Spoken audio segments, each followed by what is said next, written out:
Well, happy Friday, Black Entrepreneurs Institute followers. I am your co-founder, Angela Hooper Minifield, and I am excited, not just because today is Friday. I'm excited because I have my co-founder, Damian Johnson, here with me today to have a little fun on Friday Fun. Hey, Damian. Hey, Angela, and hello, and greetings, friends. It is Friday. This is my absolute favorite day of the week. See the smile? You can't get rid of this smile on a Friday. Let me tell you, I love Fridays because it represents the dawning of when I get to spend quality time with my loved ones, even though I'm sheltered in place. But we're working hard to serve you. And so we wanted to drop in on an impromptu basis just to have some fun with you and to just share a couple of quick fun facts. So I hope you're doing well out there. And Angela, I am so excited because the reception that we have had to our webinars and then to our Black Entrepreneurs Business Bootcamp has been outstanding. I mean, Yes. I knew that we were meeting a need, but to look at the people and the caliber of people and the diversity of business that people are jumping in and saying, yes, I need what you have to offer. Look, I'm humbled and honored, and I'm excited because we're kicking off on next week. By the way, the deadline to enroll in the boot camp is on Sunday, so you have until midnight on Sunday Eastern time to Yes. get in. So if you're still on the fence, look, don't miss out on being a founding member because there's some special value for those that are in the founders group. So anyway, glad to be with you, my friend. It's Friday, and what are you doing? You're sharing? I'm trying to, do my watch party, and today I seem to be a little illiterate with my phones. I'm using a different phone, so yeah. So this is the great thing about having fun, right? Is because we are impromptu. We don't profess to know it all, and we're just going to do our best. So as we mentioned, this is Fun Friday, and so today is really impromptu, as in we didn't really schedule anything. But here's what we know: you all have a voice, you have things you want to say, and we want to hear it. So one of the things I even asked earlier today was, what fun is everybody doing either today or this weekend? So I'm kind of embarrassed to say that I don't really have a lot fun scheduled, but hopefully by doing this, it'll get my mind to thinking, because I probably was going to work some this weekend because, hey, Nadine, how are you? But I was going to probably work because, again, we're launching Monday, and the boot camp starts Monday. And I have some more logistical things to get done, building membership access areas for courses and all that. So Damian will tell you I'm kind of like the geeky one on the team. So I'm the one behind the scenes trying to figure out how stuff works. And then the perfectionist in me won't let me do it just partially. Yeah, so she is the one that as soon as she gets an idea, she executes on it. And so Angela's got her hands in multiple pots. She is a five talent woman, and I love that I get to be her best friend because you give her an idea, and by the time you blink, she's come back with the whole thing already built out, or at least a framework to start. And so it's great to be in partnership with someone that is not afraid of technology, not afraid to experiment, not afraid to make her own personal investments to figure out how things work. And you're getting the best of everything that she has learned in this group. So listen, you are in for the treat. There's so much value that we're going to give you all. Let me tell you, I just can't wait until this week's come. Now, my era is sales, and I just came off of a fantastic sales month. And when we get Tell to us more. Look, I don't want to, if I get caught up on sales right now, I'll give them a whole lecture. So I'm gonna try to bottle the enthusiasm. But listen, those of you that come to our boot camp, you're getting the best that I have to bring and Cedric has to bring, and you're getting current best practices, right? Because I am very much involved in sales right now as we speak. I'm not talking about I just had a sales career, retired from it, and now I'm teaching from my wealth of wisdom. I'm teaching you everything I know and I'm using right now. And so, Angela, as we were getting on this call, I did a little bit of research online, and I found this incredible article that talked about small business trends for Black entrepreneurs, right? Yes. And one of the things I found that was interesting is that it did a survey about motivations for opening their business. And it said that 34% of Black entrepreneurs, we're not just talking about entrepreneurs in general, we're talking about Black entrepreneurs, 34% of them said that they were ready to be their own boss. And then another 29% said that they wanted to pursue their passion. What do you think about that? Well, for me, I think that's great because it speaks to, and I just tried to enlarge it just a little bit. So hopefully people can see it a little bit better. But to me, it speaks to how I started, right? Because Hey, Angela, scroll down a little bit because there's a bigger graphic a little bit lower on the page. Can you go down a little bit? Keep going, keep going, keep going, keep going, keep going. More. More, more, more, more, more. There we go. It's on the right there. There you go. okay, there you go. Motivations for opening a business. Good. Okay, gotcha. So yeah, I think that's great because so often I think people think it's that third one, right? Dissatisfied with corporate USA or laid off and outsourced. And I think it's important to show that the majority of reason people start a business is because one, as I heard you say, you don't want to have to ask for permission for your time, right? And we Right. often even use the phrase freedom and flow of time and money, which means being your own boss, because when you're your own boss, you decide when you work and when you don't work. And so the question then becomes, what does it look like to be a boss? Because that could also be the reason why many of the business don't survive. Because understanding how to be a boss, understanding how to self-govern, self-manage, we always talk about the highest level of leadership is self-leadership.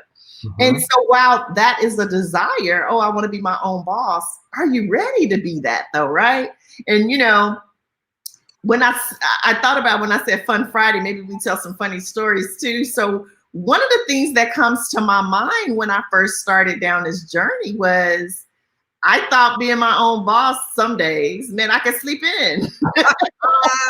I was going to say the same thing. And I learned real quick, oh no, you got to work as hard for yourself as you do for other people.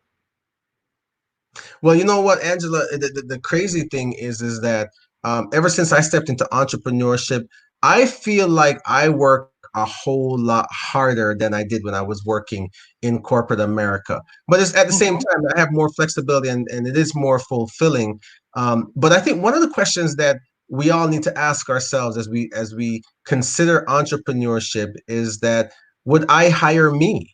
Right? Oh, Because it's easy write to say that that you down. want to be your own boss, but are you would you hire yourself with the work ethic that you have? Because if your reasoning for wanting to be in business is because you think you're gonna get to chillax all the time, let me tell you something.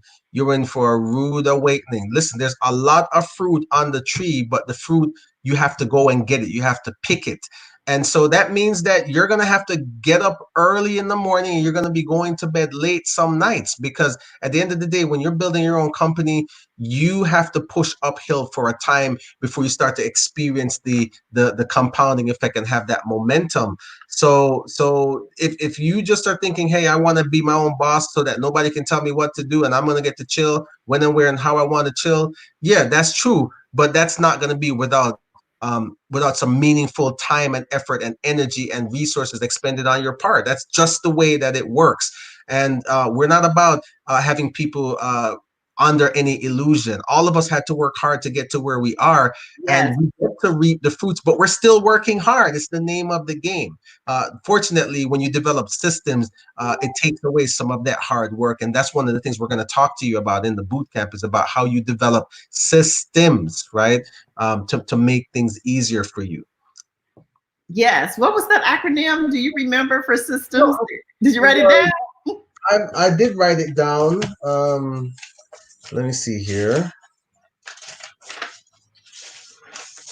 I just to remember where I wrote it down. Lord. And if I wrote it down, it's to be able to read back my chicken scratch. Yeah. Don't judge me. Look, trust me, I'm not. Well, here's another.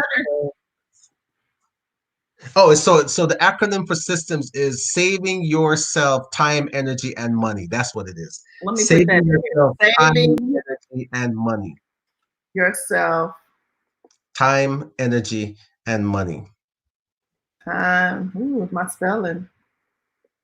Time, energy, and money. I like that. Hmm.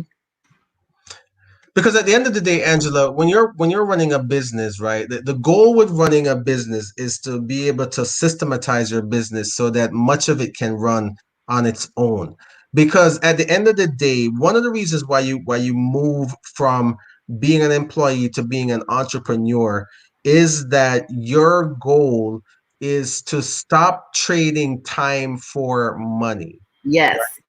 And here's the thing. What you have to understand is that if you do not develop systems in your business, all you've done is you've fired your boss and you've hired yourself, but you're still trading time for money, right? You're laughing I at me. love it. I can't get no amens over here. Can I somebody love out it. there give me an amen? If you agree with what I'm saying, listen, you want the business. At the end of the day, you want to be a business owner. You don't want to become a slave to your business. And unless you develop systems, that's what's going to happen. You'll be a slave to your business, trading time for dollars every single time. And I don't know that that gets you the fulfilling and rewarding life that you really want anyway. I agree. So let's look at another statistic in this article, right? I Mhm. like this question here. How confident, again, this was from earlier this year, so pretty current, definitely before COVID. So we want to qualify that. But basically, people were asked how confident they felt about small business in today's political climate. And I think it's interesting that the confidence level was, 50% or better. And Mhm. I think it's also interesting, though, that in light of that, what we still see, again, if we're talking statistics, is that minority businesses don't have the same level of success as their non minority counterparts. So even though we're confident about it, and again, this is a survey, just so you guys know where it came from. We always believe in sharing sources. So let me scroll down really quick. This is Black Entrepreneurs 2020 Trends, a look at African American owned businesses in 2020. And this was produced by, is it Guidance Financial? Guidance financial. Uh-huh. So this is a survey that was targeting minority owned businesses. However, again, the confidence level was pretty high. I thought that was pretty interesting. The other thing that I think is interesting is when we start talking about some of the demographics, right? So the average age, and it says here that 45% of those who start businesses or who have businesses are the silent generation. Then your boomers are 31%. Oh, I'm sorry, I got that wrong. The silent generation was only 2%. Gen Mhm. X was 45, and then millennials 22%, which I do find encouraging. And then when I look at this next one on gender, 35% women. If this doesn't again re-amplify the attention that we need right now to focus on women, minority-owned businesses, I think it speaks for itself. Mhm. Yeah, there's no doubt about that. And here's the thing. One of the things I love about this survey is it also kind of speaks to the top three challenges for small business owners. Now, Angela, if you scroll down the page a little bit, you'll Mhm. see that you'll scroll all the way down. Keep going, keep going. Is that the end of the page? Yeah. No, that's the top. Um, but anyway, if you would go down the page, you'll see where it shows the top three challenges. Oh, And I know what it is. I opened a chart within it. oh, Here we go. okay, there we go. All Yeah. right, go down now. Okay. Keep going down the page. There we go. There we go. Keep going. Keep going. Keep going. Well, now this is a shared feed, so it goes slow. That's all right. We got a little time. There it is. There it is. All right. Now, so this represents the top three challenges of small business owners, and lack of cash flow is the our capital to get started is the number one challenge, which that should come as no surprise to you if you're in this demographic. But also marketing and advertising. And isn't it interesting that time management is number 3, right? So because there's a big challenge for a lot of entrepreneurs in getting their business to market, being able to find that client, getting the right eyes looking at your business so that you can begin to monetize whatever your product or your service is. But then how interesting is it that time management is also a challenge? And as you look at stepping into business, I mean, you might be on the fence where you're working a full-time job, and at the same time you're building your business and you want to take it from side hustle status. And how do you manage those competing commitments? Because you may have family, you have work, you may have responsibilities in the community, perhaps in church, and then there's your business. And so how do you begin to implement strategies where you can leverage the time that you have to get the maximum return on the time and the effort that you put in? And so those are some of the things that we're going to be talking about in the Institute, especially when it comes to marketing and advertising. That is the thing that, if you don't have a strategy for attracting the right clients to you, those that you can serve, you're going to struggle for a long time. And I think a lot of people, just when they go into entrepreneurship, anybody that can fog a mirror, anyone that can write a check, that's my customer. And that is not the right way to approach it. You got to have strategy to identify a particular niche so that they will find you and you can find them. And so I just think that this is really interesting. And part of the reason why African American business struggle with obtaining capital is because, Angela, you know this because this is like one of your hot buttons, is not having the right foundation, not having everything set up the right way so that those who would have capital to invest will look at your business and take you seriously. Yeah, or even just getting a bank loan, right? We've seen in the past week all these articles about the payroll protection plan and how many minority-owned businesses, and not just Black, but just minority period, will not see that money because they don't have an already established relationship with a financial institution. So, these all tie together. And then when I think about cash flow, right, part of the reason the cash flow may be tight is because of how we're using the cash we have. Because if we're marketing and advertising and we're not able to have good systems in place that helps us to know what's our ROI, did this work? What do I need to tweak? Are we throwing, good money after bad? It continue to compromises number one, which is the cash flow, because I'm paying for things that are not netting me anything. But I don't have a system in place to understand where my money is being best utilized. In leadership, we teach people often about the Pareto principle, right? The 80-20 rule. We've all heard it. Now, some of us remember it from How Did I Get Married? Tyler Perry movies when he talks about the 80-20 rule. That's not the 80-20 rule we're talking about, okay? What we're talking about is the principle that says 20% of your efforts or your activities will net you 80% of your success.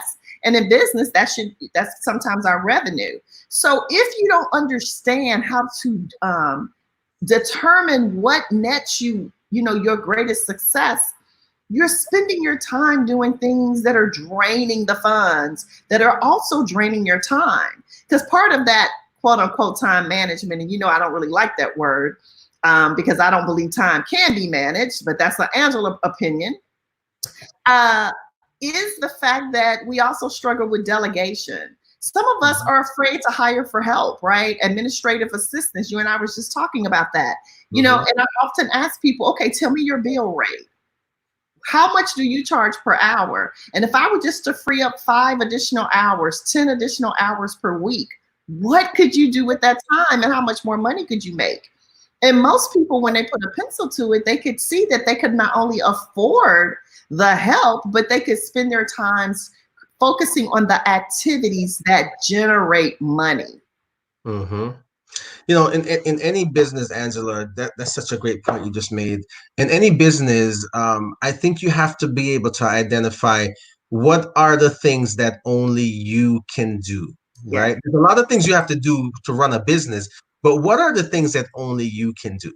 right? What has to be done by you, and what are the highest value activities that you do? Because at the end of the day, when I saw my results start to skyrocket, Angela, was when I brought on an assistant. I don't want to manage minutia. Listen, hear me clearly. If you are going to be a successful entrepreneur, you have to stop majoring on the minors. You hear me? Can you Yes. hear the words that are coming out of my mouth? You got to stop majoring on the minors. So if there are low value tasks, there are things that have to get done, but they're low value. They're not income producing. They're not moving the needle for you. Then delegate that stuff. Find someone that is competent and capable to delegate that work to. You're creating employment by doing so, but you're taking some of the weight, the things that are weighing you down and sucking up your time. You're getting it off your desk so that you can keep the main thing the main thing. And listen, at the end of the day, when you're building a business, you've got to be responsible for generating the cash flow, and you've got to figure out where your high value tasks are, what you need to be doing that only you can do. The rest of the stuff, delegate. So Yes. so anyway, I don't want to beat that dead horse, but No, look. that was a good horse to beat. I'm going to next week when I do my next LinkedIn live, I'm going to do it on delegating. Thank you for that. That was a good nugget. And I think we need to talk about that a little bit more. Mm-hmm. All right. Well, we've been on about 20 minutes. We try to get in, get out, drop a little knowledge, hear what the people have to say, and encourage them. It's Friday. So we definitely want to encourage you guys to have a good weekend, to do something that advances you and takes you just a little bit closer to your dreams and to your goals. Because at the end of the day, as we've said to our clients, and I had to tell myself, your dream wants all of you. It's Mm. not trying to have just a piece of you. It's saying, if you want me, then you go all in. Just think about it when you were courting, and I'll say this to the men, right? Because mostly you guys do the advancing the agenda, right? When you were trying to get Kendra to marry you, you was like, I'm all in. I'm not gonna go at this halfway. Your dream, your business is saying the same thing to you. Now, does that mean you have to have thousands of hours available? No. But what it is saying is, give us what you got. Invest in us. There are seasons in our lives where we spend more time in different places. But if you have that burning desire, all consuming desire, the thing that you think about all the time, and you say to yourself, one day, yeah, if only this is your moment. This is your time. And we're here to help you. So, jump on our page, Black Entrepreneurs Institute, follow us. Boot camp registration ends Sunday. Boot camp starts Monday. If you're ready and serious, we'd love to have you. So, Damien, I'll give you the last words before we call it a day. So thanks, Angela. Listen, my theme for the week, and I've been doing a lot of mentoring this week. My theme for the week is, and I saw this. I got to give Kamika Creedle, our good friend, credit for this, because I saw this on a meme that she had posted. And so here's what I'm telling you: start where you are, use what you have, and do what you can. Right? Because one day is not a date on anybody's calendar. Neither is someday. You've got today, and today is really the only gift that you have. And so start where you are. Start now. Use what you have and do what you can. Because really, at the end of the day, somebody needs what you have to offer. I don't think you would have the desire if you didn't have the potential to bring it forward. Matter of fact, I know you wouldn't. So the time is now. The time to position yourself is right now, not later. And if you need some help, we would absolutely love to serve you. And let me tell you, we are coming loaded for elephant. Listen, we're coming, and we are bringing a game all the way, because we want to help you launch, because we want to celebrate your success. So come join us, enjoy your week, have some fun, love on your loved ones, check on your family, and come join us on register by Sunday for the boot camp. We'd love to serve you. Okay, take care, All right. guys. Bye, everybody. Bye.